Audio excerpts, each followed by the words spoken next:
আসসালামু আলাইকুম, সবাইকে স্বাগতম আমার এই লাইভে। আমি ভালো আছি, আপনারা কেমন আছেন? সবাই কমেন্ট করে জানাবেন এবং সবাই সুস্থতা কামনা করছি।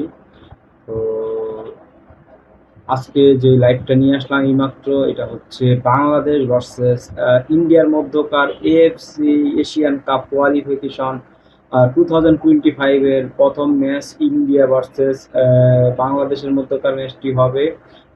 আজকের সময় বাংলাদেশ সময় 7:30 বাজে খেলাটা দেখানো হবে টিভি স্পোর্টসে। তো আমার লাইভে দেখানো হবে না খেলা, আবার কেউ ভুল বুঝে আমাকে লাইভে এসে কমেন্ট করবেন না, বাজে কমেন্ট।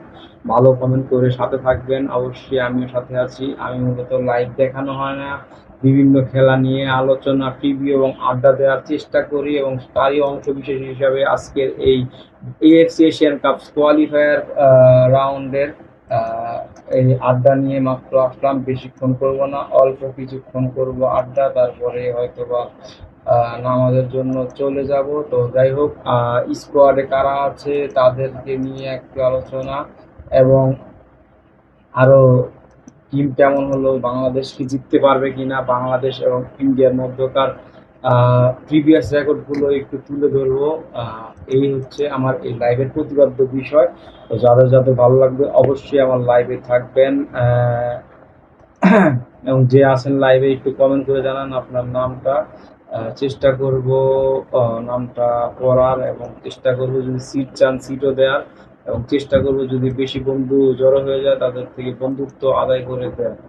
তো যাই হোক, খেলা এই এএফসি এশিয়ান কোয়ালিফাই বাংলাদেশের গ্রুপে আছে, গ্রুপ সিতে চারটা দল কারা কারা? ইন্ডিয়া, হংকং, সিঙ্গাপুর, বাংলাদেশ, এই চারটা দল হচ্ছে গ্রুপ কি বলে গ্রুপ সিতে। এই গ্রুপ সি এর আজকে প্রথম ম্যাচ বাংলাদেশ ভার্সেস ইন্ডিয়া।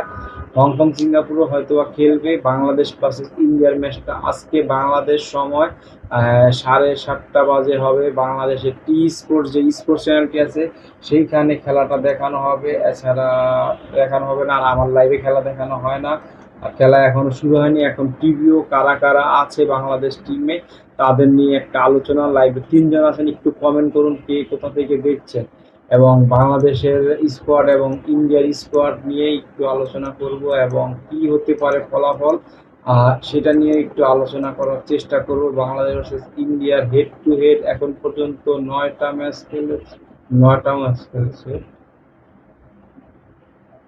চারটা না, লাস্ট কিছুদিন আগের 9টা। বাংলাদেশ একটা ম্যাচ জিতেছে ইন্ডিয়ার সাথে, বাকি সব ম্যাচ কিন্তু বাংলাদেশ হেরেছে, কয়েকটা ড্র করেছে। হেড টু হেড যে পরিসংখ্যানটা দিচ্ছে সেটা অনেক পুরানো, মানে আপডেট পরিসংখ্যান, এখনকার পরিসংখ্যান না, এখনকার পরিসংখ্যান না। যাই হোক,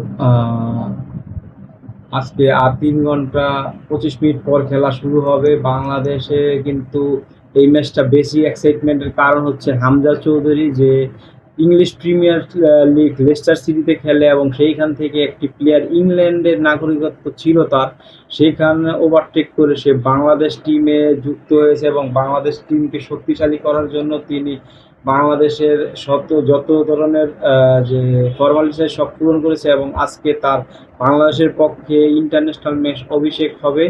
তো সেইখানে সে তার অনবদ্য পারফরমেন্স দেওয়ার চেষ্টা করবে, সেটাই আশা করছি বা আশা করছে সবাই, যার কারণে এত এক্সাইটমেন্ট চলছে এই লাইভকে ঘিরে। এবং বাংলাদেশকে হারানোর বা আটকানোর জন্য ইন্ডিয়ার সুনীল ছেত্রী, যে এই টুর্নামেন্ট সে কিছুদিন আগে অবসর নিয়ে নিয়েছিল, সে এই বাংলাদেশকে হারানোর জন্য অবসর ভেঙে এই ম্যাচ খেলবে আজকে।